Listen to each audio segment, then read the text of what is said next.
अज सहबे कमाल सरबंस दानी अमृत के दाते गुरु गोबिंद सिंह जी महाराज सतगुरां दा पावन प्रकाश पुरब बड़े ही शरधा सहित समुचे विश्व भर दे विच मनाया जा रहा है। दास तो पहला गुरु घर दे हजूरी कीर्तनीय भाई सुरजीत सिंह जी तिन्हां दे पासों आप जी आसा की वार पावन बाणी दा कीर्तन सरवण कर रहे सी। आओ गुरु गोबिंद सिंह जी महाराज सतगुरां दे प्रकाश पुरब नूं समर्पित गुरमत विचारां दी आप जी नाल सांझ पाउणी है। आओ विचारां आरंभण तो पहला साहब कलगीधर पातशाह जी वल्लों बख्शिश कीती फतेह सारियां संगतां प्रवान करियो जी। वाहिगुरु जी का खालसा वाहिगुरु जी की फतेह। साध संगत आपां बहुत वडभागे हाँ जो अकाल पुरख की किरपा दे सदका इस मनुखा देह नूं प्राप्त कीता है ते सतगुरां दे चरनां विच जुड़न दा सुभाग मिलिया है। उस तो भी वड्डी गल यह है कि सानू सारियां नूं गुरु साहब जी दे ये गुरपुरब मनाउण दा सुभाग समा मिलिया है। गुरपुरब पुरब दा मतलब हुंदा है जस करना वडियाई करनी।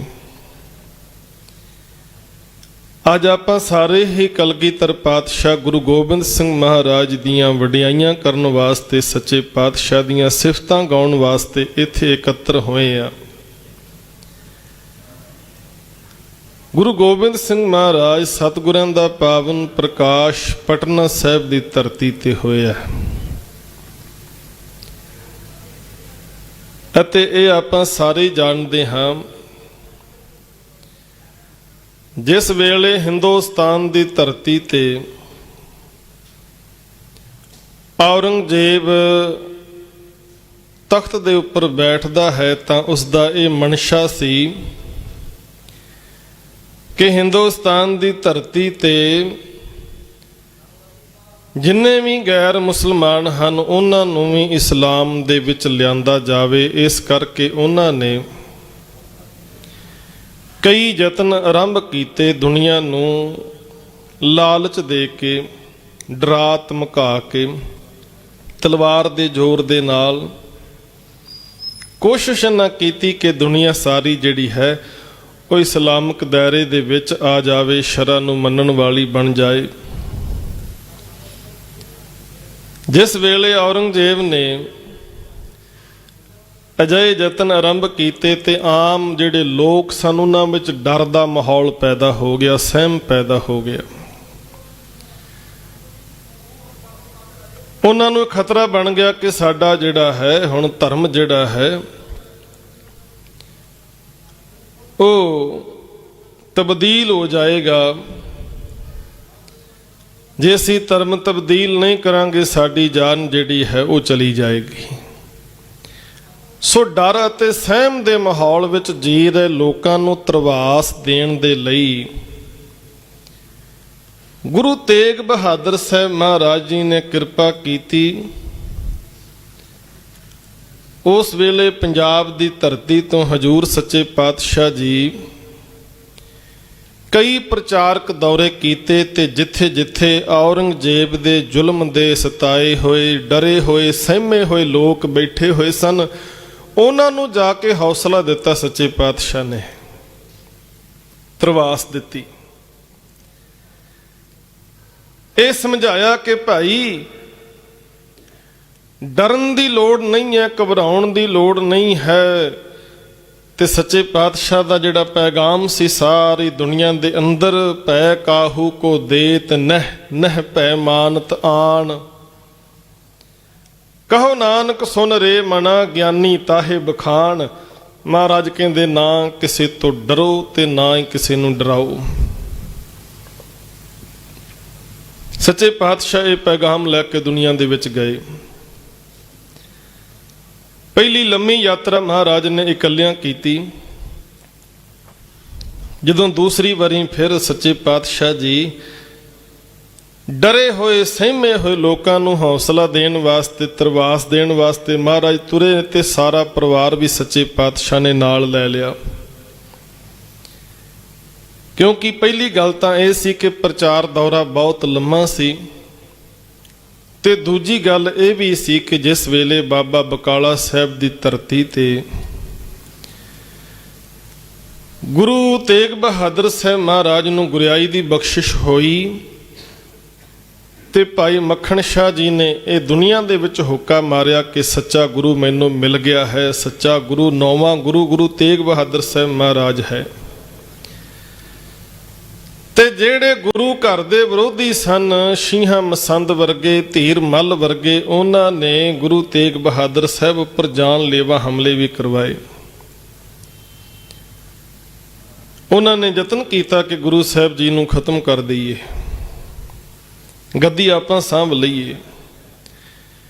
ਇਸ ਕਰਕੇ ਉਹਨਾਂ ਦੀ ਚਾਲ ਸੀ, ਕੋਸ਼ਿਸ਼ ਸੀ ਕਿ ਵਾਰ-ਵਾਰ ਮਹਾਰਾਜ ਤੇ ਹਮਲੇ ਕਰੀਏ। ਸੱਚੇ ਪਾਤਸ਼ਾਹ ਜੀ ਬੜੇ ਸੁਚੇਤ ਸਨ ਇਹਨਾਂ ਹਮਲਿਆਂ ਤੋਂ ਵੀ, ਤੇ ਸੱਚੇ ਪਾਤਸ਼ਾਹ ਜੀ ਨੇ ਇਸ ਕਰਕੇ ਸਮੁੱਚੇ ਪਰਿਵਾਰ ਨੂੰ ਨਾਲ ਲੈ ਲਿਆ। ਤੇ ਮਹਾਰਾਜ ਜਦੋਂ ਪੂਰਬ ਦੇਸ਼ ਦੇ ਦੌਰੇ ਤੇ ਸੱਚੇ ਪਾਤਸ਼ਾਹ ਨਿਕਲੇ ਤੇ ਚਲਦਿਆਂ ਚਲਦਿਆਂ ਚਲਦਿਆਂ ਮਹਾਰਾਜ ਪਟਨਾ ਸਾਹਿਬ ਦੀ ਧਰਤੀ ਤੇ ਪਹੁੰਚਦੇ ਨੇ। ਹੁਣ ਪਟਨਾ ਸਾਹਿਬ ਜਿਹੜਾ ਸ਼ਹਿਰ ਹੈ, ਇਹ ਬੰਗਾਲ ਦੇ ਰਾਜ ਦੇ ਅਧੀਨ ਉਸ ਵੇਲੇ ਆਉਂਦਾ ਸੀ। ਪਟਨਾ ਸ਼ਹਿਰ ਦਾ ਨਾਮ ਤਕਰੀਬਨ ਇਤਿਹਾਸਕਾਰਾਂ ਦੱਸਿਆ ਹੈ 22 ਵਾਰਾਂ ਤਬਦੀਲ ਕੀਤਾ ਗਿਆ, ਕਿਉਂਕਿ ਜਿਹੜਾ ਇੱਥੇ ਆ ਕੇ ਰਾਜ ਕਰਦਾ ਸੀ ਉਹ ਆਪਣੇ ਨਾਮ ਦੇ ਉੱਪਰ ਹੀ ਇਸ ਸ਼ਹਿਰ ਦਾ ਨਾਮ ਰੱਖ ਦਿੰਦਾ ਸੀ। ਇਸ ਦਾ ਨਾਮ ਪਾਟਲੀ ਨਗਰ ਵੀ ਰੱਖਿਆ ਗਿਆ, ਪਾਟਲੀ ਪੁੱਤਰ ਵੀ ਰੱਖਿਆ ਗਿਆ, ਕੁਸਮਪੁਰ ਵੀ ਰੱਖਿਆ ਗਿਆ, ਹੋਰ ਵੀ ਕਈ ਨਾਮ ਇਸ ਸ਼ਹਿਰ ਦੇ ਰੱਖੇ ਗਏ। ਪਰ ਜਿਸ ਵੇਲੇ ਗੁਰੂ ਤੇਗ ਬਹਾਦਰ ਸਾਹਿਬ ਮਹਾਰਾਜ ਇਸ ਸ਼ਹਿਰ ਵਿੱਚ ਜਾਂਦੇ ਨੇ, ਉਸ ਵਕਤ ਇਸ ਸ਼ਹਿਰ ਦਾ ਨਾਮ ਪਟਨਾ ਸੀ, ਤੇ ਗੰਗਾ ਨਦੀ ਦੇ ਕੰਢੇ ਤੇ ਇਹ ਸ਼ਹਿਰ ਜਿਹੜਾ ਹੈ ਵਸਿਆ ਹੋਇਆ। ਹੁਣ ਜਿਸ ਵਕਤ ਮਹਾਰਾਜ ਪਟਨਾ ਸਾਹਿਬ ਦੀ ਧਰਤੀ ਤੇ ਰੁਕੇ ਨੇ, ਤਾਂ ਉਸ ਵਕਤ ਗੁਰੂ ਤੇਗ ਬਹਾਦਰ ਸਾਹਿਬ ਮਹਾਰਾਜ ਦੇ ਗ੍ਰਹਿ ਵਿਖੇ ਗੁਰੂ ਗੋਬਿੰਦ ਸਿੰਘ ਪਾਤਸ਼ਾਹ ਜੀ ਦਾ ਪ੍ਰਕਾਸ਼ ਹੋਣਾ ਹੈ। ਹੁਣ ਉਸ ਵਕਤ ਮਹਾਰਾਜ ਨੇ ਵੇਖਿਆ ਕਿ ਪਰਿਵਾਰ ਨੂੰ ਇਸ ਪਟਨੇ ਨਗਰ ਦੇ ਵਿੱਚ ਠਹਿਰਾ ਕੇ ਤੇ ਆਪ ਅੱਗੇ ਜਾਣਾ ਚਾਹੀਦਾ ਹੈ। ਪਰ ਇੱਥੇ ਇੱਕ ਗੱਲ ਬੜੀ ਧਿਆਨ ਦੇਣ ਵਾਲੀ ਸਾਧ ਸੰਗਤ, ਇਸ ਗੁਰੂ ਗੋਬਿੰਦ ਸਿੰਘ ਮਹਾਰਾਜ ਦਾ ਪ੍ਰਕਾਸ਼ ਹੋਇਆ ਗੁਰੂ ਤੇਗ ਬਹਾਦਰ ਸਾਹਿਬ ਜੀ ਦੇ ਗ੍ਰਹਿ ਵਿਖੇ, ਉਸ ਵੇਲੇ ਗੁਰੂ ਤੇਗ ਬਹਾਦਰ ਸਾਹਿਬ ਮਹਾਰਾਜ ਦੀ ਉਮਰ ਤਕਰੀਬਨ 45 ਸਾਲ ਦੀ ਹੈ। ਮਹਾਰਾਜ ਜੀ ਦੇ ਵਿਆਹ ਹੋਏ ਨੂੰ ਲੰਬਾ ਅਰਸਾ ਹੋ ਚੁੱਕਾ ਹੈ।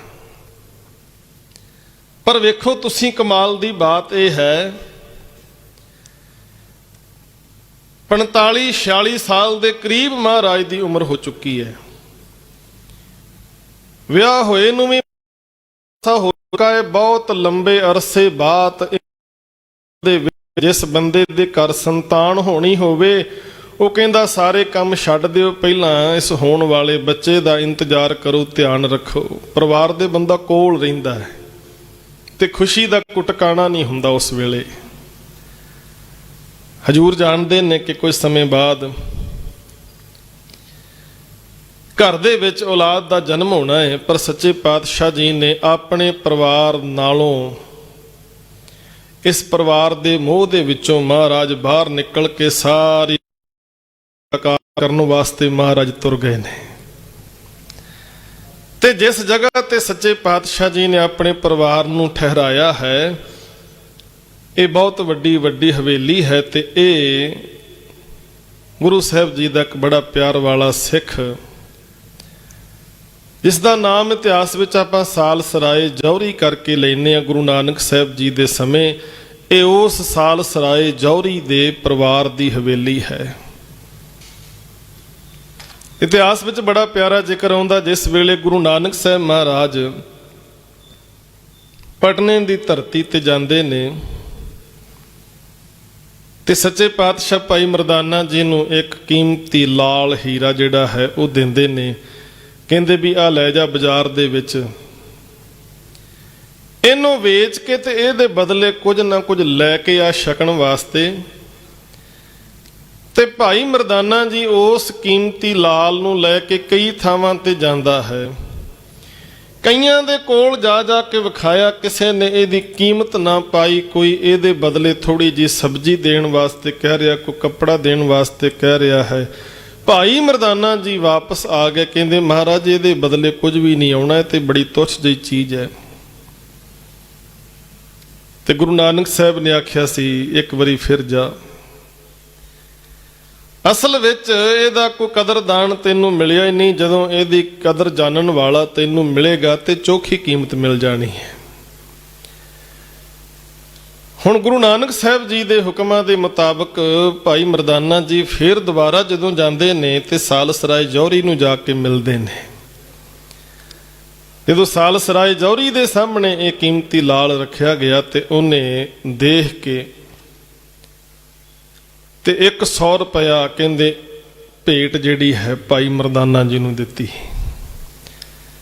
ਭਾਈ ਮਰਦਾਨਾ ਜੀ ਨੇ ਮਾਇਆ ਲੈ ਲਈ ਤੇ ਉਹ ਕੀਮਤੀ ਲਾਲ ਸਾਲਸਰਾਏ ਜੌਹਰੀ ਵੱਲ ਨੂੰ ਵਧਾਇਆ ਵੀ ਲੈ ਲਓ, ਤੁਹਾਡਾ ਇਹਦੀ ਭੇਟ ਤੁਸੀਂ ਮੈਨੂੰ ਦੇ ਦਿੱਤੀ। ਤੇ ਸਾਲਸਰਾਏ ਜੌਹਰੀ ਨੇ ਹੱਥ ਜੋੜ ਲਿਆ, ਕਹਿਣ ਲੱਗਾ ਜੀ ਇਹਦੀ ਕੀਮਤ ਨਹੀਂ ਦੇ ਸਕਦਾ ਮੈਂ, ਇਹ ਇੰਨਾ ਜ਼ਿਆਦਾ ਕੀਮਤੀ ਹੈ, ਇਹਦੀ ਕੀਮਤ ਮੈਥੋਂ ਅਦਾ ਨਹੀਂ ਹੋ ਸਕਦੀ। ਮੈਂ ਤਾਂ ਕੇਵਲ ਇੰਨਾ ਕੀਮਤੀ ਲਾਲ ਪਹਿਲੀ ਵਾਰੀ ਦੇਖਿਆ, ਇਸ ਕਰਕੇ ਇਹਦੇ ਦਰਸ਼ਨੀ ਭੇਟ ਮੈਂ 100 ਰੁਪਇਆ ਦੇ ਰਿਹਾ ਹਾਂ।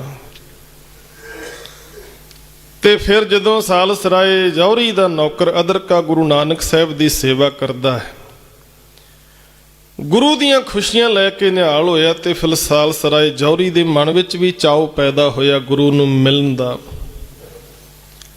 ਸਾਲਸਰਾਏ ਜੌਹਰੀ ਵੀ ਗੁਰੂ ਨਾਨਕ ਸਾਹਿਬ ਮਹਾਰਾਜ ਨੂੰ ਮਿਲਿਆ, ਗੁਰੂ ਦੀਆਂ ਖੁਸ਼ੀਆਂ ਪ੍ਰਾਪਤ ਕੀਤੀਆਂ। ਗੁਰੂ ਨੇ ਇਸ ਇਲਾਕੇ ਦਾ ਫਿਰ ਪ੍ਰਚਾਰਕ ਥਾਪਿਆ ਇਸ ਨੂੰ। ਜਦੋਂ ਮਹਾਰਾਜ ਪਟਨੇ ਤੋਂ ਵਾਪਸ ਮੁੜੇ ਤੇ ਸੱਚੇ ਪਾਤਸ਼ਾਹ ਨੂੰ ਕਹਿਣ ਲੱਗਾ, ਮਹਾਰਾਜ ਮੇਰਾ ਜੀ ਨਹੀਂ ਕਰਦਾ ਕਿ ਆਪ ਤੋਂ ਵਿਛੋੜਾ ਪਵੇ, ਕਿਰਪਾ ਕਰੋ ਇੱਥੇ ਹੋਰ ਕੁਝ ਸਮਾਂ ਰੁਕੋ। ਤੇ ਉਸ ਵਕਤ ਸੱਚੇ ਪਾਤਸ਼ਾਹ ਨੇ ਆਖਿਆ ਸੀ ਵੀ ਹੁਣ ਸਮਾਂ ਨਹੀਂ ਹੈ, ਇੱਥੇ ਬਹੁਤੀ ਦੇਰ ਰੁਕ ਨਹੀਂ ਸਕਦੇ, ਪਰ ਤੁਹਾਡੇ ਨਾਲ ਵਾਅਦਾ ਰਿਹਾ ਅਸੀਂ ਮੁੜ ਕੇ ਆਵਾਂਗੇ ਤੇ ਲੰਬਾ ਸਮਾਂ ਇੱਥੇ ਨਿਵਾਸ ਰੱਖਾਂਗੇ। ਅੱਜ ਉਸੇ ਸਾਲ ਸਰਾਏ ਜੌਹਰੀ ਦੀ ਹਵੇਲੀ ਦੇ ਵਿੱਚ ਸੱਚੇ ਪਾਤਸ਼ਾਹ ਦਾ ਪਰਿਵਾਰ ਜਿਹੜਾ ਹੈ ਉਹ ਰੁਕਿਆ ਹੋਇਆ। ਕਹਿੰਦੇ ਗੁਰੂ ਤੇਗ ਬਹਾਦਰ ਸਾਹਿਬ ਮਹਾਰਾਜ ਆਪਣੇ ਪਰਿਵਾਰ ਨੂੰ ਇੱਥੇ ਰੋਕ ਗਏ ਨੇ। ਮਾਮਾ ਕਿਰਪਾਲ ਚੰਦ ਜੀ ਹੋਰ ਜਿਹੜੇ ਮੁਖੀ ਸਿੱਖ ਸਨ, ਉਹਨਾਂ ਦੀ ਜ਼ਿੰਮੇਵਾਰੀ ਲਾਈ ਕਿ ਪਰਿਵਾਰ ਦਾ ਧਿਆਨ ਰੱਖਿਆ ਜਾਵੇ। ਮਾਤਾ ਗੁਜਰੀ ਜੀ ਜਿਨ੍ਹਾਂ ਦੇ ਗ੍ਰਹਿ ਵਿਖੇ ਸੱਚੇ ਪਾਤਸ਼ਾਹ ਜੀ ਦਾ ਆਗਮਨ ਹੋਣਾ ਹੈ, ਬੜਾ ਲੰਬਾ ਅਰਸਾ ਹੋ ਗਿਆ ਵਿਆਹ ਨੂੰ, ਬੜੇ ਇੰਤਜ਼ਾਰ ਤੋਂ ਬਾਅਦ ਅੱਜ ਸੱਚੇ ਪਾਤਸ਼ਾਹ ਜੀ ਦੀ ਰਹਿਮਤ ਹੋਈ ਹੈ। ਘਰ ਦੇ ਵਿੱਚ ਅੱਜ ਖੁਸ਼ੀ ਆਉਣ ਲੱਗੀ ਹੈ, ਕਿਉਂਕਿ ਔਲਾਦ ਦੀ ਪ੍ਰਾਪਤੀ ਸੰਤਾਨ ਦਾ ਸੁੱਖ ਬਹੁਤ ਵੱਡਾ ਸੁੱਖ ਗਿਣਿਆ ਗਿਆ। ਜਿਸ ਘਰ ਦੇ ਵਿੱਚ ਸੰਤਾਨ ਨਾ ਹੋਵੇ ਉਹਨਾਂ ਨੂੰ ਇਸ ਗੱਲ ਦੀ ਕਮੀ ਮਹਿਸੂਸ ਹੁੰਦੀ ਰਹਿੰਦੀ ਕਿ ਸਾਡੇ ਘਰ ਔਲਾਦ ਨਹੀਂ ਹੋਈ, ਸੰਤਾਨ ਨਹੀਂ ਹੋਈ। ਪਰ ਜਦੋਂ ਕਿਸੇ ਗ੍ਰਹਿ ਵਿਖੇ ਬੱਚੇ ਦਾ ਜਨਮ ਹੁੰਦਾ ਹੈ ਤੇ ਬਹੁਤ ਜ਼ਿਆਦਾ ਖੁਸ਼ੀ ਵਾਲਾ ਸਮਾਂ ਹੈ। ਇਧਰ ਗੁਰੂ ਤੇਗ ਬਹਾਦਰ ਸਾਹਿਬ ਜੀ ਬੰਗਾਲ ਦੀ ਧਰਤੀ ਤੇ ਔਰੰਗਜ਼ੇਬ ਦੇ ਜ਼ੁਲਮਾਂ ਦੇ ਸਤਾਏ ਹੋਏ ਲੋਕਾਂ ਨੂੰ ਹੌਸਲਾ ਦਿੰਦੇ ਨੇ। ਇਧਰ ਪਟਨੇ ਦੀ ਧਰਤੀ ਤੇ ਅੱਜ ਕਿਰਪਾ ਵਰਤੀ। ਅੱਜ ਆਪ ਪਰਮੇਸ਼ਰ ਨੇ ਪ੍ਰਕਾਸ਼ਮਨ ਹੋ ਕੇ ਦੁਨੀਆ ਦੇ ਅੰਦਰ ਸੱਚ ਦਾ ਪ੍ਰਚਾਰ ਕਰਨ ਵਾਸਤੇ ਅੱਜ ਪਟਨੇ ਦੀ ਧਰਤੀ ਤੇ ਅਵਤਾਰ ਲਿਆ ਹੈ। ਪਟਨੇ ਸਾਹਿਬ ਦੀ ਧਰਤੀ ਤੇ ਕਹਿੰਦੇ ਨੂਰ ਹੀ ਨੂਰ ਹੈ। ਜਿਸ ਵੇਲੇ ਸੱਚੇ ਪਾਤਸ਼ਾਹ ਦਾ ਆਗਮਨ ਹੋਇਆ, ਹਰ ਪਾਸੇ ਖੁਸ਼ੀਆਂ ਹੀ ਖੁਸ਼ੀਆਂ। ਜਿਸ ਵੇਲੇ ਮਹਾਰਾਜ ਦਾ ਪ੍ਰਕਾਸ਼ ਹੋਇਆ ਤੇ ਉਸ ਵੇਲੇ ਸੰਗਤਾਂ ਦੇ ਵਿੱਚ ਇੰਨਾ ਉਤਸ਼ਾਹ ਹੈ, ਚਾਅ ਹੈ, ਸਾਰੇ ਆ ਕੇ ਵਧਾਈਆਂ ਦੇ ਰਹੇ ਨੇ ਸੱਚੇ ਪਾਤਸ਼ਾਹ ਜੀ ਦੇ ਪਰਿਵਾਰ ਨੂੰ। ਤੇ ਗੁਰੂ ਤੇਗ ਬਹਾਦਰ ਸਾਹਿਬ ਮਹਾਰਾਜ ਬੰਗਾਲ ਦੀ ਧਰਤੀ ਤੇ ਢਾਕੇ ਦੇ ਵਿੱਚ ਹਨ, ਢਾਕਾ ਸ਼ਹਿਰ, ਉੱਥੇ ਪ੍ਰਚਾਰ ਕਰਦੇ ਨੇ। ਸੱਚੇ ਪਾਤਸ਼ਾਹ ਜੀ ਨੂੰ ਵੀ ਪੱਤਰ ਲਿਖਿਆ ਗਿਆ, ਗੁਰਸਿੱਖ ਚਿੱਠੀ ਲੈ ਕੇ, ਪੱਤਰ ਲੈ ਕੇ ਮਹਾਰਾਜ ਦੇ ਕੋਲ ਪਹੁੰਚੇ, ਸੱਚੇ ਪਾਤਸ਼ਾਹ ਨੂੰ ਵਧਾਈ ਦਿੱਤੀ। ਹੁਣ ਸੱਚੇ ਪਾਤਸ਼ਾਹ ਜੀ ਨੂੰ ਢਾਕੇ ਦੀ ਧਰਤੀ ਤੇ ਖਬਰ ਮਿਲੀ ਕਿ ਆਪ ਜੀ ਦੇ ਗ੍ਰਹਿ ਵਿਖੇ ਸਾਹਿਬਜ਼ਾਦੇ ਦਾ ਜਨਮ ਹੋਇਆ ਤੇ ਗੁਰੂ ਤੇਗ ਬਹਾਦਰ ਸਾਹਿਬ ਉਸ ਵਕਤ ਤੇ ਖਬਰ ਸੁਣ ਕੇ ਅਕਾਲ ਪੁਰਖ ਦਾ ਸ਼ੁਕਰ ਕਰਦੇ ਨੇ, ਪਟਨੇ ਦੀ ਸੰਗਤ ਨੂੰ ਵਧਾਈ ਭੇਜਦੇ ਤੇ ਨਾਲ ਸੁਚੇਤ ਵੀ ਕਰਦੇ ਨੇ ਕਿ ਸਾਰਿਆਂ ਨੇ ਪੂਰਨ ਤੌਰ ਤੇ ਧਿਆਨ ਦੇਣਾ ਹੈ, ਸਾਹਿਬਜ਼ਾਦੇ ਦੀ ਪਰਵਰਿਸ਼ ਦੇ ਵਿੱਚ ਕੋਈ ਕਮੀ ਨਹੀਂ ਰਹਿਣੀ ਚਾਹੀਦੀ। ਤੇ ਉਸ ਵਕਤ ਸੱਚੇ ਪਾਤਸ਼ਾਹ ਵਾਪਸ ਨਹੀਂ ਆਏ। ਵੇਖੋ, ਉਸ ਵਕਤ ਵੀ ਵਾਪਸ ਨਹੀਂ ਆਏ। ਜਦੋਂ ਮਹਾਰਾਜ ਫਿਰ ਅੱਗੇ ਚਲੇ ਗਏ, ਅਸਾਮ ਦੇ ਇਲਾਕੇ ਦੇ ਵਿੱਚ ਚਲੇ ਜਾਂਦੇ ਨੇ। ਇਧਰ ਗੁਰੂ ਗੋਬਿੰਦ ਸਿੰਘ ਮਹਾਰਾਜ ਦਾ ਜਦੋਂ ਪ੍ਰਕਾਸ਼ ਹੋਇਆ ਤੇ ਸਾਰੀ ਸੰਗਤ ਆ ਕੇ ਸੇਵਾ ਦੇ ਵਿੱਚ ਜੁੜੀ ਹੈ। ਬੜੀ ਤਨਦੇਹੀ ਨਾਲ ਪਟਨੇ ਦੀ ਸੰਗਤ ਨੇ ਗੁਰੂ ਸਾਹਿਬ ਜੀ ਦੇ ਪਰਿਵਾਰ ਦੀ ਸੇਵਾ ਕੀਤੀ ਅਤੇ ਗੁਰੂ ਤੇਗ ਬਹਾਦਰ ਸਾਹਿਬ ਜੀ ਦੀਆਂ ਖੁਸ਼ੀਆਂ ਪ੍ਰਾਪਤ ਕੀਤੀਆਂ। ਗੁਰੂ ਤੇਗ ਬਹਾਦਰ ਸਾਹਿਬ ਜੀ ਹੁਕਮਨਾਮੇ ਲਿਖਦੇ ਤੇ ਹੁਕਮਨਾਮੇ ਦੇ ਵਿੱਚ ਪਟਨੇ ਦੀ ਸੰਗਤ ਨੂੰ ਬੜੀਆਂ ਅਸੀਸਾਂ ਦਿੰਦੇ ਨੇ। ਕਹਿੰਦੇ ਤੁਸੀਂ ਬੜੀ ਸੇਵਾ ਕੀਤੀ ਹੈ, ਤੁਹਾਡੇ ਉੱਪਰ ਬੜੀ ਖੁਸ਼ੀ ਹੈ। ਪਟਨੇ ਦੀ ਸੰਗਤ ਨੂੰ ਬੜਾ ਨਵਾਜਦੇ ਨੇ ਸੱਚੇ ਪਾਤਸ਼ਾਹ ਜੀ। ਜਦੋਂ ਮਹਾਰਾਜ ਜੀ ਦਾ ਪ੍ਰਕਾਸ਼ ਹੋਇਆ ਪਟਨਾ ਸਾਹਿਬ ਦੀ ਧਰਤੀ ਤੇ ਸੰਗਤਾਂ ਦੇ ਅੰਦਰ ਖੁਸ਼ੀ ਦਾ ਕੋਈ ਟਿਕਾਣਾ ਨਹੀਂ। ਗੁਰੂ ਗੋਬਿੰਦ ਸਿੰਘ ਮਹਾਰਾਜ ਦਾ ਨਾਮ ਹੀ ਜਿਹੜਾ ਹੈ, ਇਹ ਗੁਰੂ ਤੇਗ ਬਹਾਦਰ ਸਾਹਿਬ ਜੀ ਨੇ ਹੀ ਤਜਵੀਜ਼ ਕੀਤਾ ਸੀ। ਪਹਿਲਾ ਨਾਮ ਰੱਖਿਆ ਗਿਆ ਗੋਬਿੰਦ ਰਾਏ। ਤੇ ਆਪਾਂ ਸਾਰੇ ਜਾਣਦੇ ਆ, ਸਿੰਘ ਸ਼ਬਦ ਜਿਹੜਾ ਹੈ ਨਾ, ਜਦੋਂ ਮਹਾਰਾਜ ਨੇ ਅੰਮ੍ਰਿਤ ਦਾ ਬਾਟਾ ਤਿਆਰ ਕੀਤਾ, ਪੰਜਾਂ ਪਿਆਰਿਆਂ ਨੂੰ ਖੰਡੇ ਬਾਟੇ ਦਾ ਪੌਲ ਅੰਮ੍ਰਿਤ ਦੀ ਦਾਤ ਛਕਾਈ, ਉਹਨਾਂ ਦੇ ਨਾਮ ਦੇ ਨਾਲ ਸਿੰਘ ਸ਼ਬਦ ਲੱਗਾ। ਉਸ ਤੋਂ ਬਾਅਦ ਮਹਾਰਾਜ ਨੇ ਆਪ ਫਿਰ ਅੰਮ੍ਰਿਤ ਦੀ ਦਾਤ ਪ੍ਰਾਪਤ ਕੀਤੀ ਤੇ ਮਹਾਰਾਜ ਆਪ ਫਿਰ ਗੋਬਿੰਦ ਰਾਏ ਤੋਂ ਗੋਬਿੰਦ ਸਿੰਘ ਬਣੇ। ਸਿੰਘ ਸ਼ਬਦ ਜਿਹੜਾ ਹੈ 1699 ਈਸਵੀ ਦੀ ਵਿਸਾਖੀ ਵਾਲੇ ਦਿਨ ਲੱਗਾ ਨਾਮ ਦੇ ਨਾਲ। ਉਸ ਤੋਂ ਪਹਿਲਾਂ ਨਾਮ ਗੋਬਿੰਦ ਰਾਏ ਹੈ।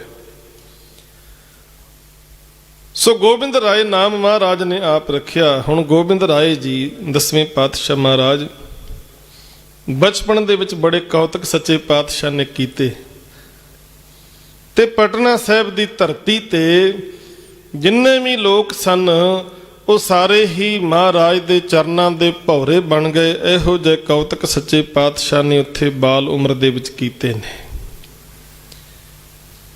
ਪਟਨੇ ਦੀ ਧਰਤੀ ਤੇ ਸੱਚੇ ਪਾਤਸ਼ਾਹ ਜੀ ਦਾ ਇੱਕ ਬੜਾ ਪਿਆਰ ਵਾਲਾ ਸਿੱਖ ਜਿਹੜਾ ਮਹਾਰਾਜ ਦੇ ਚਰਨਾਂ ਦਾ ਭੌਰਾ ਬਣ ਗਿਆ, ਜਿਸ ਨੇ ਆਖਰੀ ਸਾਹ ਵੀ ਸੱਚੇ ਪਾਤਸ਼ਾਹ ਦੀ ਗੋਦ ਵਿੱਚ ਲਏ, ਉਹਦਾ ਨਾਮ ਹੈ ਪੰਡਿਤ ਸ਼ਿਵ ਦੱਤ। ਕਹਿੰਦੇ ਪੰਡਿਤ ਸ਼ਿਵ ਦੱਤ ਸੱਚੇ ਪਾਤਸ਼ਾਹ ਦੇ ਚਰਨਾਂ ਦਾ ਭੌਰਾ ਬਣਿਆ।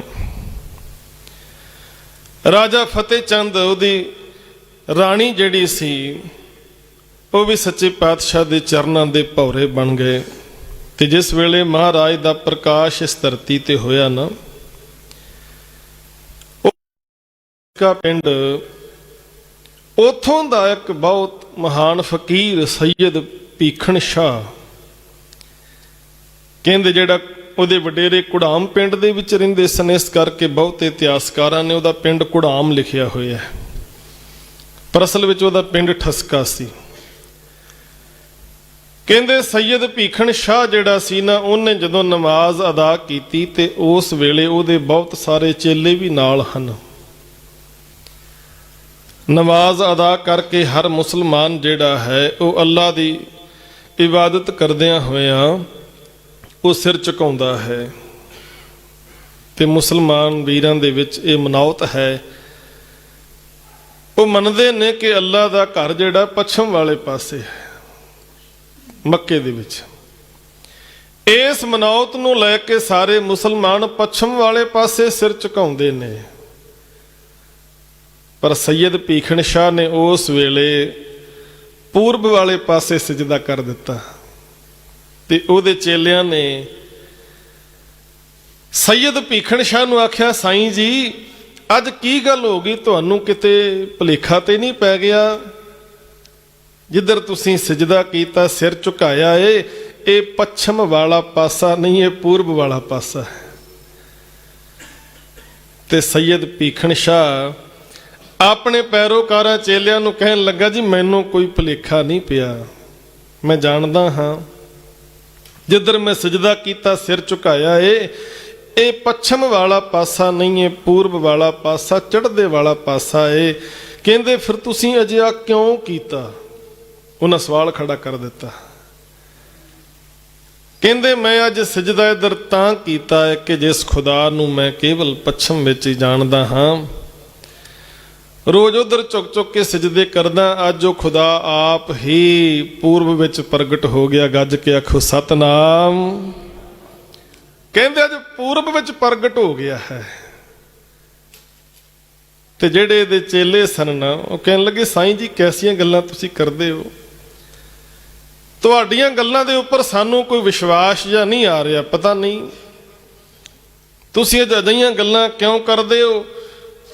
ਤੇ ਜਾਂ ਕਹਿਣ ਲੱਗੇ ਫਿਰ ਸਾਨੂੰ ਵੀ ਤੁਸੀਂ ਦਰਸ਼ਨ ਕਰਵਾ ਕੇ ਲੈ ਕੇ ਆਓ, ਅਸੀਂ ਤਾਂ ਮੰਨਾਂਗੇ ਜਦੋਂ ਦਰਸ਼ਨ ਕਰ ਲਵਾਂਗੇ।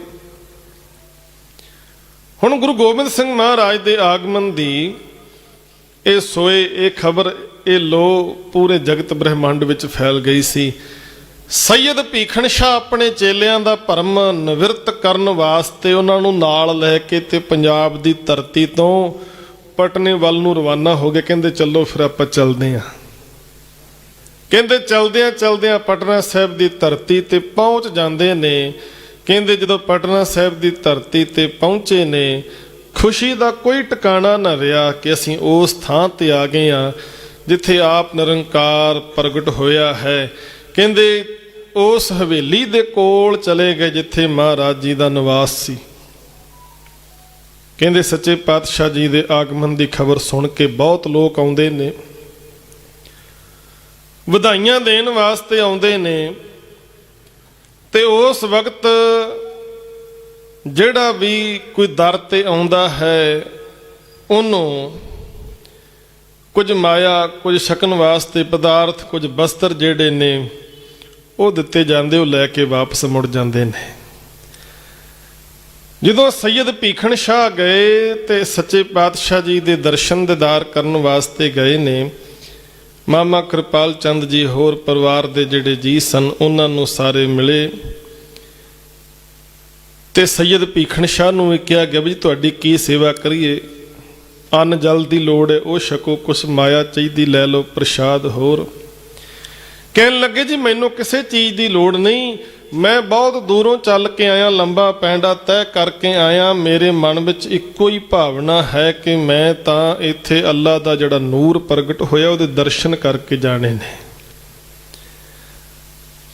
ਤੇ ਗੁਰੂ ਗੋਬਿੰਦ ਸਿੰਘ ਮਹਾਰਾਜ ਦੀ ਅਵਸਥਾ ਜੇ ਕੁਝ ਦਿਨਾਂ ਦੀ ਹੈ, ਉਮਰ ਬੜੀ ਛੋਟੀ। ਇਸ ਕਰਕੇ ਕਹਿੰਦੇ ਪਰਿਵਾਰ ਨੇ ਜਦੋਂ ਸਲਾਹ ਕੀਤੀ ਤੇ ਪਹਿਲਾਂ ਮਨਾ ਕਰ ਦਿੱਤਾ ਵੀ ਅਜੇ ਨਹੀਂ।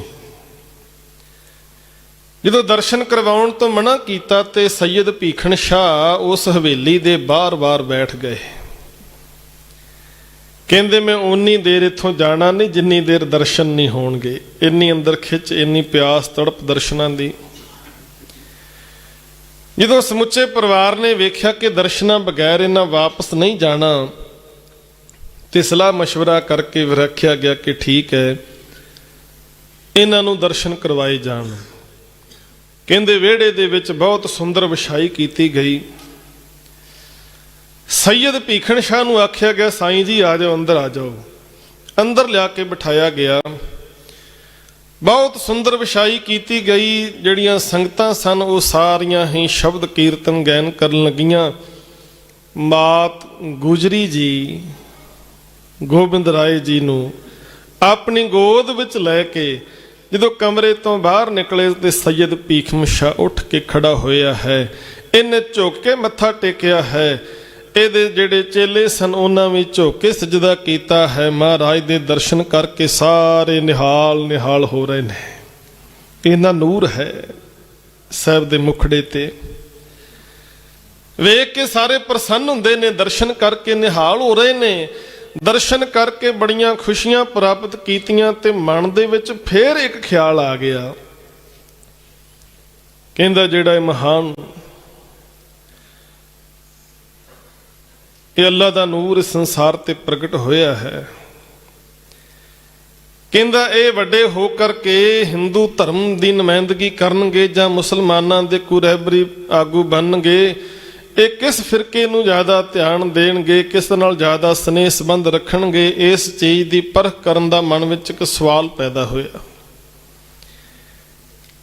ਤੇ ਇਤਿਹਾਸਕਾਰ ਕਹਿੰਦੇ ਨੇ 2 ਕੁੱਜੀਆਂ ਦੇ ਵਿੱਚ ਮਠਿਆਈ ਭਰ ਲਈ। ਭੀਖਣ ਸ਼ਾਹ ਨੇ ਆਪਣੇ ਵੱਲੋਂ ਪਰਖ ਕਰਨੀ ਚਾਹੀ। 2 ਹੱਥਾਂ ਵਿੱਚ ਕੁੱਜੀਆਂ ਫੜ ਲਈਆਂ। ਮਨ ਵਿੱਚ ਸੋਚ ਲਿਆ ਵੀ ਜੇ ਇਸ ਕੁੱਜੀ ਤੇ ਹੱਥ ਧਰਨਗੇ ਤੇ ਮੈਂ ਸਮਝਾਂਗਾ ਵੀ ਇਹ ਹਿੰਦੂ ਧਰਮ ਦੇ ਆਗੂ ਬਣਨਗੇ, ਰਹਿਬਰ ਬਣਨਗੇ। ਜੇ ਇਸ ਕੁੱਜੀ ਤੇ ਹੱਥ ਧਰਿਆ ਤੇ ਮੈਂ ਸਮਝਾਂਗਾ ਕਿ ਮੁਸਲਮਾਨਾਂ ਦੇ ਆਗੂ ਬਣਨਗੇ, ਅਨਿਆਈ ਹੋਣਗੇ। ਕਹਿੰਦੇ ਸੱਚੇ ਪਾਤਸ਼ਾਹ ਜੀ ਨੇ ਇਹ ਸਾਰੇ ਭਰਮ ਭੁਲੇਖੇ ਦੂਰ ਕਰਦਿਆਂ ਹੋਇਆਂ ਆਪਣੇ ਦੋਵੇਂ ਹੱਥ ਧਰੇ, ਦੋਵੇਂ ਕੁੱਜੀਆਂ ਦੇ ਉੱਪਰ ਧਰ ਦਿੱਤੇ ਦੋਵੇਂ ਹੱਥ। ਇਹ ਦੱਸ ਦਿੱਤਾ ਕਿ ਇੱਥੇ ਕਿਸੇ ਤਰ੍ਹਾਂ ਦਾ ਕੋਈ ਜਾਤ ਵਰਨ ਮਜ਼ਹਬ ਦਾ ਝਗੜਾ ਨਹੀਂ ਰਹਿਣ ਦਿਆਂਗਾ। ਮੈਂ ਤੇ ਸਾਰਿਆਂ ਨੂੰ ਇੱਕ ਕਰਨ ਵਾਸਤੇ ਆਇਆ ਹਾਂ। ਜਾਤ ਸਭ ਹੈ ਇੱਕ ਹੋਏ ਇੱਥੇ ਤੇ ਅਵਲ ਅੱਲਾ ਨੂਰ ਪਾਇਆ, ਕੁਦਰਤ ਕੇ ਸਭ ਬੰਦੇ ਏਕ ਨੂਰ ਤੇ ਸਭ ਜਗ ਉਪਜਿਆ। ਕੌਣ ਦੀ ਲੈ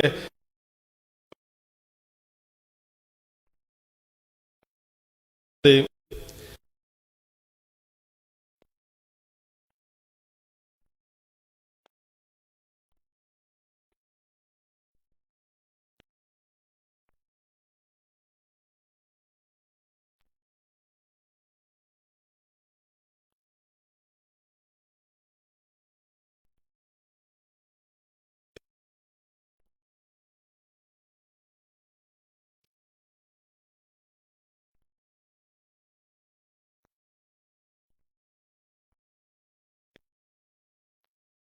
ਆਟ ਜੰਜਾਲ ਦੀਏ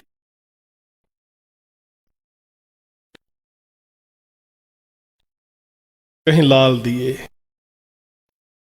ਨੇ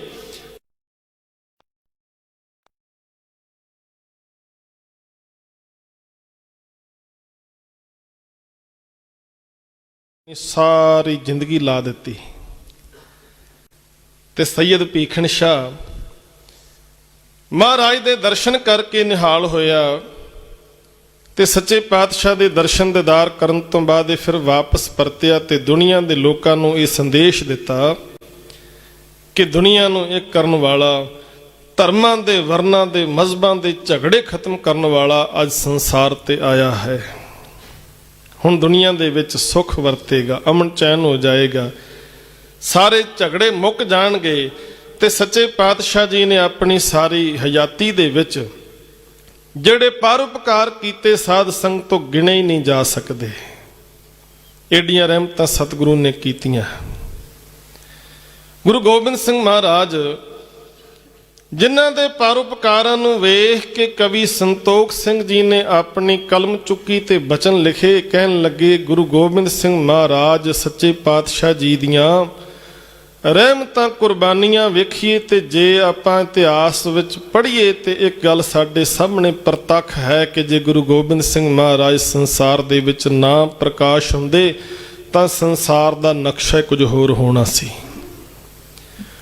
ਉਹਨਾਂ ਨੇ ਬਚਨ ਲਿਖ ਦਿੱਤੇ, ਛਾਏ ਜਾਤੀ ਏਕਤਾ ਅਨੇਕਤਾ ਬਿਲਾਏ ਜਾਤੀ ਹੋਵਤੀ ਕੁਚੇਲਤਾ ਕਤੇਬਨ ਕੁਰਾਨ ਕੀ। ਪਾਪ ਹੀ ਪ੍ਰਪੱਕ ਜਾਤੇ ਧਰਮ ਤਸਕ ਜਾਤੇ ਵਰਨ ਗਰਕ ਜਾਤੇ ਸਹਿਦ ਵਿਧਾਨ ਕੀ। ਦੇਵੀ ਦੇਵ ਦੇਹੁਰੇ ਸੰਤੋਖ ਸਿੰਘ ਦੂਰ ਹੋਤੇ ਰੀਤ ਮਿਟ ਜਾਤੀ ਕਥਾ ਬੇਦਨ ਪੁਰਾਣ ਕੀ। ਸ਼੍ਰੀ ਗੁਰੂ ਗੋਬਿੰਦ ਸਿੰਘ ਪਾਵਨ ਪਰਮ ਸੂਰ ਮੂਰਤ ਨਾ ਹੋਤੀ ਜੋ ਪੈ ਕਰੁਣਾ ਨਿਦਾਨ ਕੀ। ਕਹਿੰਦੇ ਜੇ ਗੁਰੂ ਗੋਬਿੰਦ ਸਿੰਘ ਮਹਾਰਾਜ ਸੰਸਾਰ ਤੇ ਨਾ ਆਉਂਦੇ, ਦੁਨੀਆ ਦੇ ਉੱਪਰ ਪਤਾ ਨਹੀਂ ਕੀ ਹੁੰਦਾ। ਧਰਮੀ ਲੋਕਾਂ ਦਾ ਜੀਣਾ ਔਖਾ ਹੋ ਜਾਣਾ ਸੀ, ਇੱਥੇ ਪਾਪ ਪਸਰ ਜਾਣਾ ਸੀ, ਇੱਥੇ ਕੂੜ ਦਾ ਪਸਾਰਾ ਹੋਣਾ ਸੀ। ਪਰ ਸੱਚੇ ਪਾਤਸ਼ਾਹ ਜੀ ਨੇ ਆਪ ਆ ਕਰਕੇ ਉਸ ਪਾਪ ਦੇ ਪਸਾਰੇ ਨੂੰ ਖਤਮ ਕੀਤਾ। ਤੇ ਮੈਂ ਬਚਨ ਕਰ ਰਿਹਾ ਸਾਂ, ਪੰਡਤ ਸ਼ਿਵਦੱਤ ਮਹਾਰਾਜ ਦੇ ਚਰਨਾਂ ਦਾ ਭੌਰਾ ਬਣਿਆ, ਜਿਹੜਾ ਰੋਜ਼ ਗੰਗਾ ਦੇ ਕੰਢੇ ਤੇ ਜਾ ਕੇ ਅੰਮ੍ਰਿਤ ਵੇਲੇ ਬਹਿ ਜਾਂਦਾ ਤੇ ਰਾਮ ਦੀ ਭਗਤੀ ਵਿੱਚ ਜੁੜ ਜਾਂਦਾ ਤੇ ਕਹਿੰਦਾ ਵੀ ਇੰਨਾ ਸਮਾਂ ਹੋ ਗਿਆ, ਮੈਂ ਰਾਮ ਜੀ ਦੀ ਭਗਤੀ ਵਿੱਚ ਜੁੜਿਆ ਹੋਇਆ, ਪਰ ਅਜੇ ਤੱਕ ਮੈਨੂੰ ਆ ਕੇ ਰਾਮ ਜੀ ਨੇ ਪ੍ਰਤੱਖ ਤੌਰ ਤੇ ਦਰਸ਼ਨ ਨਹੀਂ ਕਦੇ ਦਿੱਤੇ। ਪਤਾ ਨਹੀਂ ਮੇਰੀ ਭਗਤੀ ਪ੍ਰਵਾਨ ਹੋਈ ਵੀ ਜਾਂ ਨਹੀਂ, ਪਤਾ ਨਹੀਂ ਮੇਰੀ ਜ਼ਿੰਦਗੀ ਕਿਤੇ ਐਵੇਂ ਨਾ ਲੰਘ ਜਾਏ ਦਰਸ਼ਨਾਂ ਤੋਂ ਬਗੈਰ ਹੀ। ਤੇ ਗੁਰੂ ਗੋਬਿੰਦ ਸਿੰਘ ਮਹਾਰਾਜ ਬਚਪਨ ਦੇ ਵਿੱਚ ਬਾਲ ਕੌਤਕ ਕਰਦੇ ਨੇ। ਮਹਾਰਾਜ ਵੀ ਅੰਮ੍ਰਿਤ ਵੇਲੇ ਗੰਗਾ ਦੇ ਕੰਢੇ ਤੇ ਪਹੁੰਚ ਗਏ। ਹੁਣ ਪੰਡਤ ਜੀ ਅੱਖਾਂ ਬੰਦ ਕਰਕੇ ਚੌਂਕੜਾ ਲਾ ਕੇ ਕੰਢੇ ਤੇ ਬੈਠੇ ਹੋਏ ਨੇ। ਸੱਚੇ ਪਾਤਸ਼ਾਹ ਜਦੋਂ ਗਏ ਤੇ ਇਤਿਹਾਸਕਾਰ ਕਹਿੰਦੇ ਨੇ ਮਹਾਰਾਜ ਨੇ ਪੰਡਤ ਸ਼ਿਵਦੱਤ ਦੇ ਪਿਛਲੇ ਬੰਨਿਓ ਜਾ ਕੇ ਨਾ ਇਉਂ ਪਿਆਰ ਨਾਲ ਗਲਵੱਕੜੀ ਪਾ ਲਈ, ਅੱਖਾਂ ਤੇ ਹੱਥ ਧਰ ਦਿੱਤੇ ਪੰਡਤ ਦੇ। ਤੇ ਪੰਡਤ ਜੀ ਨੇ ਜਦੋਂ ਵੇਖਿਆ ਕਿ ਕੌਣ ਹੈ ਪਿਛਲੇ ਪਾਸਿਓਂ ਜਿਹੜਾ ਮੈਨੂੰ ਪਿਆਰ ਨਾਲ ਗਲਵੱਕੜੀ ਪਾ ਰਿਹਾ ਹੈ, ਮੇਰੇ ਅੱਖਾਂ ਤੇ ਹੱਥ ਧਰ ਦਿੱਤੇ ਨੇ। ਪੰਡਤ ਜੀ ਨੇ ਜਦੋਂ ਮੂੰਹ ਘੁਮਾਇਆ ਪਿਛਲੇ ਪਾਸੇ ਦੇਖਿਆ, ਗੋਬਿੰਦ ਰਾਏ ਜੀ ਆਪ ਆਏ ਨੇ ਦਰਸ਼ਨ ਦਿਦਾਰੇ ਦੇਣ ਵਾਸਤੇ। ਤੇ ਪੰਡਤ ਜੀ ਜੋ ਰੋਜ਼ ਹੀ ਰਾਮ ਜੀ ਦੀ ਉਪਾਸ਼ਨਾ ਵਿੱਚ ਜੁੜਦੇ ਸਨ, ਕਹਿੰਦੇ ਸਨ ਪ੍ਰਤੱਖ ਹੋ ਕੇ ਦਰਸ਼ਨ ਦਿਓ। ਅੱਜ ਗੁਰੂ ਗੋਬਿੰਦ ਸਿੰਘ ਮਹਾਰਾਜ ਦੇ ਦਰਸ਼ਨ ਕਰਕੇ ਇਹਨੂੰ ਜਾਪਿਆ ਕਿ ਮੇਰੀ ਭਗਤੀ ਜਿਹੜੀ ਹੈ ਸਫਲ ਹੋ ਗਈ ਹੈ, ਮੇਰੀ ਘਾਲਨਾ ਸਫਲ ਹੋ ਗਈ ਹੈ। ਗੁਰੂ ਗੋਬਿੰਦ ਸਿੰਘ ਦੇ ਦਰਸ਼ਨ ਕਰਕੇ ਇਹ ਆਪਣੇ ਆਪ ਨੂੰ ਵਡਭਾਗਾ ਸਮਝਣ ਲੱਗਾ ਤੇ ਮਹਾਰਾਜ ਦੇ ਚਰਨਾਂ ਦਾ ਭੌਰਾ ਬਣ ਗਿਆ। ਸੱਚੇ ਪਾਤਸ਼ਾਹ ਜੀ ਨੇ ਪ੍ਰਤੱਖ ਰੂਪ ਦੇ ਵਿੱਚ ਦਰਸ਼ਨ ਦਿੱਤੇ ਆ ਜਾ ਕੇ। ਉਸ ਦਿਨ ਤੋਂ ਬਾਅਦ ਨੇਮ ਬਣ ਗਿਆ ਗੁਰੂ ਸਾਹਿਬ ਜੀ ਦਾ ਵੀ, ਪੰਡਤ ਜੀ ਦਾ ਵੀ। ਮਹਾਰਾਜ ਵੀ ਰੋਜ਼ ਜਾਂਦੇ ਨੇ ਦਰਸ਼ਨ ਦੇਣ ਵਾਸਤੇ ਤੇ ਪੰਡਤ ਜੀ ਵੀ ਰੋਜ਼ ਦਰਸ਼ਨਾਂ ਦੀ ਤਾਂਘ ਲੈ ਕੇ ਉੱਥੇ ਬੈਠਦੇ ਨੇ। ਇਹ ਸਿਲਸਿਲਾ ਸਾਧ ਸੰਗਤ ਲਗਾਤਾਰ ਚੱਲਦਾ ਰਿਹਾ ਤੇ ਪੰਡਤ ਸ਼ਿਵਦੱਤ ਜੀ ਆਖਰੀ ਵੇਲੇ ਵੀ ਜਦੋਂ ਬਜ਼ੁਰਗੀ ਦੀ ਅਵਸਥਾ ਵਿੱਚ ਪਹੁੰਚ ਗਏ ਤੇ ਗੁਰੂ ਗੋਬਿੰਦ ਸਿੰਘ ਮਹਾਰਾਜ ਉਸ ਵੇਲੇ ਆਨੰਦਪੁਰ ਸਾਹਿਬ ਦੀ ਧਰਤੀ ਤੇ ਆ ਗਏ ਸਨ। ਤੇ ਪੰਡਤ ਸ਼ਿਵਦੱਤ ਕਹਿਣ ਲੱਗਾ, ਜੀ ਮੈਂ ਚਾਹੁੰਦਾ ਆਖਰੀ ਵਕਤ ਮਹਾਰਾਜ ਦੇ ਦਰਸ਼ਨ ਕਰਾਂ। ਇਹਦੇ ਚੇਲੇ ਕਹਿਣ ਲੱਗੇ, ਪੰਡਤ ਜੀ ਸਤਿਗੁਰੂ ਤੇ ਬੜੀ ਦੂਰ ਪੰਜਾਬ ਦੀ ਧਰਤੀ ਤੇ ਪਹੁੰਚ ਗਏ ਨੇ। ਕਹਿੰਦਾ ਵੀ ਮੈਂ ਇਹ ਨਹੀਂ ਜਾਣਦਾ ਵੀ ਕਿੰਨੀ ਕੁ ਦੂਰ ਨੇ, ਪਰ ਮੇਰੀ ਇੱਛਾ ਵੀ ਮੈਨੂੰ ਇੱਕ ਵਾਰੀ ਲੈ ਕੇ ਜਾਓ। ਕਹਿੰਦੇ ਪੰਡਤ ਸ਼ਿਵਦੱਤ ਨੂੰ ਪਾਲਕੀ ਦੇ ਵਿੱਚ ਬਿਠਾ ਕੇ ਇਹਦੇ ਪੈਰੋਕਾਰ ਆਨੰਦਪੁਰ ਸਾਹਿਬ ਦੀ ਧਰਤੀ ਤੇ ਲੈ ਕੇ ਆਉਂਦੇ ਨੇ। ਗੁਰੂ ਸਾਹਿਬ ਜੀ ਨੂੰ ਸੰਦੇਸ਼ ਮਿਲਦਾ ਹੈ ਕਿ ਪੰਡਤ ਸ਼ਿਵਦੱਤ ਪਟਨੇ ਤੋਂ ਚੱਲ ਕੇ ਦਰਸ਼ਨ ਕਰਨ ਵਾਸਤੇ ਆ ਰਿਹਾ ਤੇ ਸੱਚੇ ਪਾਤਸ਼ਾਹ ਅਦਬ ਸਤਿਕਾਰ ਕਰਦਿਆਂ ਹੋਇਆਂ ਅੱਗੋਂ ਹੋ ਕੇ ਮਿਲਣ ਵਾਸਤੇ ਜਾਂਦੇ ਨੇ। ਤੇ ਪੰਡਤ ਜੀ ਨੂੰ ਜਦੋਂ ਦਰਸ਼ਨ ਦਿੱਤੇ, ਆਖਰੀ ਸਵਾਸ ਪੰਡਤ ਜੀ ਨੇ ਸੱਚੇ ਪਾਤਸ਼ਾਹ ਦੀ ਗੋਦ ਵਿੱਚ ਲਏ। ਇਹੋ ਜਿਹੇ ਚਰਨਾਂ ਦੇ ਭੌਰੇ ਸਨ ਮਹਾਰਾਜ ਦੇ ਪੰਡਤ ਸ਼ਿਵਦੱਤ। ਹੁਣ ਪੰਡਤ ਸ਼ਿਵਦੱਤ ਜੀ ਪਟਨੇ ਦੀ ਧਰਤੀ ਤੇ ਗੁਰੂ ਦੀ ਬੜੀ ਮਹਿਮਾ ਬਿਆਨ ਕਰਦੇ ਸਾਰਿਆਂ ਦੇ ਕੋਲ। ਇੱਥੇ ਹੀ ਰਾਜਾ ਫਤਿਹ ਚੰਦ ਮੈਣੀ, ਉਹਦੇ ਘਰ ਔਲਾਦ ਨਹੀਂ, ਉਹਨਾਂ ਨੇ ਬੜੇ ਯਤਨ ਕੀਤੇ ਘਰ ਵਿੱਚ ਔਲਾਦ ਹੋਵੇ। ਗੁਰੂ ਗੋਬਿੰਦ ਸਿੰਘ ਮਹਾਰਾਜ ਇਸ ਧਰਤੀ ਤੇ ਨਿਵਾਸ ਕਰ ਰਹੇ ਨੇ। ਰਾਜਾ ਫਤਿਹ ਚੰਦ ਪੰਡਤ ਸ਼ਿਵਦੱਤ ਨੂੰ ਕਹਿੰਦਾ, ਪੰਡਤ ਜੀ ਕਿਰਪਾ ਕਰੋ, ਵੇਖੋ ਪਤਾ ਨਹੀਂ ਕੀ ਮਹਾਰਾਜ ਦਾ ਹੁਕਮ ਹੈ, ਸਾਡੇ ਘਰ ਅਜੇ ਤੱਕ ਸੰਤਾਨ ਨਹੀਂ ਹੋਈ, ਕੋਈ ਤੁਸੀਂ ਫਰਿਆਦ ਕਰੋ, ਬੇਨਤੀ ਕਰੋ। ਤੇ ਪੰਡਤ ਸ਼ਿਵਦੱਤ ਨੇ ਉਸ ਵੇਲੇ ਆਖਿਆ ਸੀ ਕਿ ਸਾਰੀ ਦੁਨੀਆ ਨੂੰ ਸੁੱਖ ਦੇਣ ਵਾਲਾ, ਸਾਰਿਆਂ ਦੀਆਂ ਭਾਵਨਾ ਪੂਰੀਆਂ ਕਰਨ ਵਾਲਾ ਗੋਬਿੰਦ ਰਾਏ ਇੱਥੇ ਹੀ ਹੈ, ਤੁਸੀਂ ਉਹਨਾਂ ਕੋਲ ਜਾ ਕੇ ਬੇਨਤੀ ਕਰੋ। ਕਹਿੰਦੇ ਉਹ ਤੁਹਾਡੀਆਂ ਭਾਵਨਾ ਪੂਰੀਆਂ ਕਰ ਦੇਣਗੇ। ਜਦੋਂ ਇਹ ਬਚਨ ਸੁਣੇ ਪੰਡਤ ਸ਼ਿਵਦੱਤ ਦੇ ਕੋਲੋਂ, ਤੇ ਰਾਜਾ ਫਤਿਹ ਚੰਦ ਦੀ ਰਾਣੀ ਜਿਹੜੀ ਸੀ ਉਹਦੇ ਮਨ ਵਿੱਚ ਸੱਚੀ ਮੁੱਚੀ ਭਾਵਨਾ ਬਣ ਗਈ। ਤੇ ਭਾਵਨਾ ਬਣ ਗਈ, ਕਹਿੰਦੇ ਜੀ ਕਿਵੇਂ ਬੇਨਤੀ ਕਰੀਏ? ਕਹਿੰਦੇ ਬਸ ਉਹ ਅੰਤਰਜਾਮੀ ਨੇ, ਤੁਸੀਂ ਘਰ ਵਿੱਚ ਬੈਠ ਕੇ ਉਹਨਾਂ ਨੂੰ ਭਾਵਨਾ ਨਾਲ ਯਾਦ ਕਰੋਗੇ ਤਾਂ ਤੁਹਾਨੂੰ ਆਪ ਹੀ ਆ ਕੇ ਦਰਸ਼ਨ ਦੇ ਦੇਣਗੇ, ਆਪ ਹੀ। ਕਿਉਂਕਿ ਗੁਰੂ ਦਾ ਬਿਰਧ ਹੈ, ਇਹ ਬਿਨਾਂ ਬੋਲੇ ਸਾਰਾ ਕੁਝ ਜਾਣ ਲੈਂਦਾ ਹੈ। ਇੱਥੇ ਆ ਕੇ ਬਹੁਤਾ ਬੋਲਣ ਦੀ ਲੋੜ ਹੀ ਨਹੀਂ ਪੈਂਦੀ। ਹੁਣ ਰਾਣੀ ਨੇ ਘਰ ਵਿੱਚ ਰੋਜ਼ ਬੈਠਣਾ ਤੇ ਸੱਚੇ ਪਾਤਸ਼ਾਹ ਦੇ ਚਰਨਾਂ ਦਾ ਧਿਆਨ ਧਰਨਾ, ਆਖਣਾ ਮਹਾਰਾਜ ਕਿਰਪਾ ਕਰੋ ਮੇਰੇ ਤੇ ਜ਼ਰੂਰ। ਤੇ ਮਨ ਵਿੱਚ ਭਾਵਨਾ ਇਹੋ ਸੀ ਕਿ ਜਦੋਂ ਘਰੇ ਆਉਣਗੇ ਤੇ ਮੈਂ ਅਰਦਾਸ ਕਰਕੇ ਉਹਨਾਂ ਨੂੰ ਕਹਾਂਗੀ, ਮਹਾਰਾਜ ਮੇਰੀ ਗੋਦ ਵਿੱਚ ਕੋਈ ਔਲਾਦ ਨਹੀਂ ਹੈ, ਮੈਂ ਸੱਖਣੀ ਹਾਂ, ਕਿਰਪਾ ਕਰੋ ਮੈਨੂੰ ਵੀ ਇਹ ਸੁੱਖ ਮਿਲ ਸਕੇ ਸੰਤਾਨ ਦਾ। ਇਹ ਬੇਨਤੀ ਮਹਾਰਾਜ ਦੇ ਚਰਨਾਂ ਵਿੱਚ ਕਰ ਦਿਆਂਗੇ। ਸਤਿਗੁਰੂ ਸਾਥੀਆਂ ਦੇ ਨਾਲ ਖੇਡਦੇ ਨੇ। ਗੇਂਦ ਜਿਹੜੀ ਸੀ ਉਹ ਰਾਜੇ ਦੇ ਮਹਿਲਾਂ ਵਿੱਚ ਚਲੀ ਗਈ। ਗੇਂਦ ਲੈਣ ਵਾਸਤੇ ਅੰਦਰ ਚਲੇ ਗਏ। ਜਦੋਂ ਅੰਦਰ ਗਏ ਤਾਂ ਰਾਜਾ ਫਤਿਹ ਚੰਦ ਦੀ ਰਾਣੀ ਉਹ ਬੈਠੀ ਹੋਈ ਹੈ, ਇਉਂ ਚੌਂਕੜੀ ਮਾਰ ਕੇ ਤੇ ਨੇਤਰ ਬੰਦ ਨੇ, ਮਹਾਰਾਜ ਦੇ ਚਰਨਾਂ ਦਾ ਧਿਆਨ ਧਰਿਆ, ਅੰਦਰੋਂ ਅਰਦਾਸਾਂ ਕਰੀ ਜਾਂਦੀ, ਮਹਾਰਾਜ ਕਿਰਪਾ ਕਰੋ ਸਾਡੇ ਘਰ ਵੀ ਚਰਨ ਪਾਓ, ਸਾਡੀਆਂ ਵੀ ਭਾਵਨਾ ਪੂਰੀਆਂ ਹੋਣ। ਅੰਤਰਜਾਮੀ ਸਤਿਗੁਰੂ ਰਾਣੀ ਦੀ ਗੋਦ ਵਿੱਚ ਬੈਠ ਗਏ ਨੇ। ਬਾਲ ਉਮਰ ਹੈ ਤੇ ਗੋਦ ਵਿੱਚ ਬੈਠ ਕੇ ਜਦੋਂ ਪੋਲਾ ਜਿਹਾ ਸੱਚੇ ਪਾਤਸ਼ਾਹ ਨੇ ਸ਼ਬਦ ਵਰਤਿਆ, ਮਾਂ।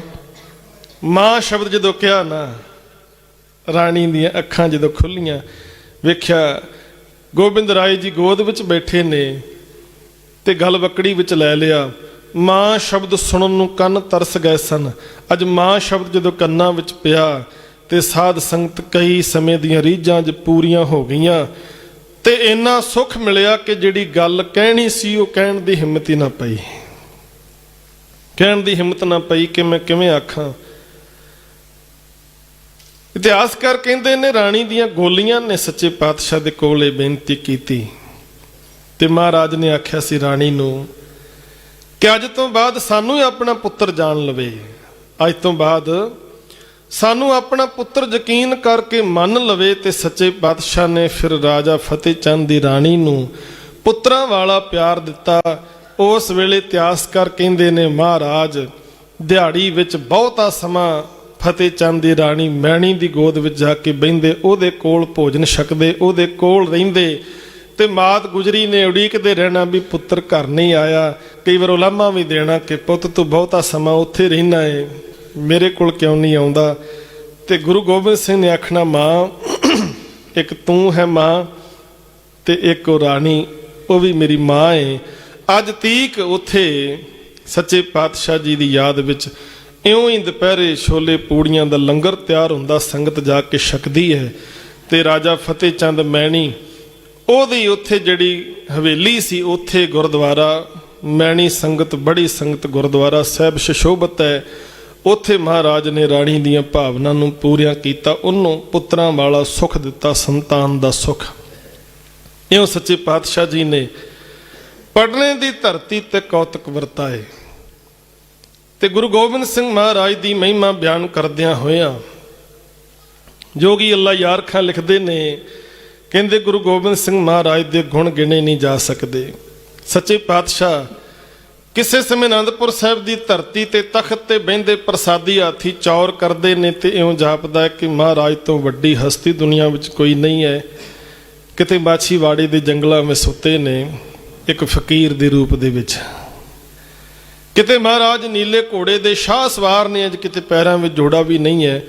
ਬੇਅੰਤ ਰੂਪ ਨੇ ਸੱਚੇ ਪਾਤਸ਼ਾਹ ਜੀ ਦੇ, ਬਹੁਤ ਵੱਡੀਆਂ ਕੁਰਬਾਨੀਆਂ ਨੇ ਮਹਾਰਾਜ ਜੀ ਦੀਆਂ। ਸਾਹਿਬ ਜੀ ਦੀ ਸਿਫਤ ਲਿਖਣ ਲੱਗੀ ਤੇ ਸ਼ਬਦ ਥੋੜੇ ਪੈ ਜਾਂਦੇ ਨੇ, ਪਰ ਮਹਾਰਾਜ ਦੀਆਂ ਸਿਫਤਾਂ ਬਿਆਨ ਨਹੀਂ ਕੀਤੀਆਂ ਜਾ ਸਕਦੀਆਂ, ਸਿਫਤਾਂ ਬਿਆਨ ਨਹੀਂ ਹੋ ਸਕਦੀਆਂ ਸੱਚੇ ਪਾਤਸ਼ਾਹ ਜੀ ਦੀਆਂ। ਸੋ ਜਿੰਨੀਆਂ ਵੀ ਵਡਿਆਈਆਂ, ਜਿੰਨੀਆਂ ਵੀ ਸਿਫਤਾਂ ਕਰ ਲਈਏ ਓਨੀਆਂ ਥੋੜੀਆਂ ਨੇ। ਸੱਚੇ ਪਾਤਸ਼ਾਹ ਜੀ ਦੀ ਮਹਿਮਾ ਲਿਖਦਿਆਂ ਹੋਇਆਂ ਜੋਗੀ ਜੀ ਕਹਿੰਦੇ ਨੇ, ਕਰਤਾਰ ਕੀ ਸੁਗੰਧ ਹੈ, ਨਾਨਕ ਕੀ ਕਸਮ ਹੈ, ਜਿਤਨੀ ਵੀ ਹੋ ਤਾਰੀਫ, ਗੋਬਿੰਦ ਸਿੰਘ ਕੀ वो कम है। इंसाफ करे जी में जमाना तो कह दो कि गुरु गोबिंद सिंह का कुसानी ही नहीं है।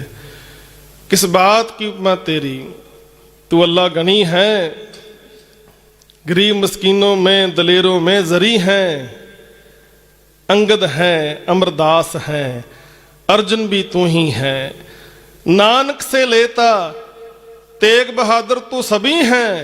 तीर्थ नहीं है कोई रूए रोशन के बराबर, दर्शन तेरा 10 गुरुओं के दर्शन के बराबर। कहते गुरु गोबिंद सिंह महाराज तुहाडे दर्शन कर लईए तो 10 गुरुआं दे दर्शन हो जाते ने। एडी किरपा है तुहाडी। अज उस महान सतगुरु का आपां प्रकाश पुरब दिहाड़ा मना रहे हैं। जिनके दिन मनाते हो उनकी बात भी मानो, जिनके दिन मनाते हो उनकी रमज भी पहचानो। इतिहास बड़ा लमेरा है। जिस सतगुरु का आपां पुरब मना रहे हैं, जो सतगुरु दीयां खुशियां लैणियां ने, तां ये बचन आपां सारे कमाईए। पीवो पौल खंडे तार होए जन्म सुहेला, वाह वाह गोबिंद सिंह आपे गुरचेला। सच्चे पातशाह जी दे प्रकाश पुरब दीयां एक वारी फेर देश विदेश दीयां समुच्चियां संगतां नूं बहुत बहुत वधाइयां होण। बाकी इतिहास आउण वाले दीवानां विच साझा करांगे। अज इन्नियां बेनतियां प्रवान करनियां। गज के फतेह बुलाओ। वाहिगुरू जी का खालसा, वाहिगुरू जी की फतेह।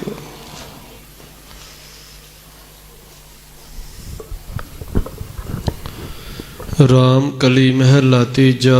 आनंद एक ओंकार सतगुर प्रसाद। आनंद पिया मेरी माए, सतगुरु मैं पाया। सतगुर तां पाया सहज सीती, मन वजियां वधाइयां। राग रतन परवार परियां, शब्द गावन आइयां। शब्दों तां गावो हरि केरा, मन जिनी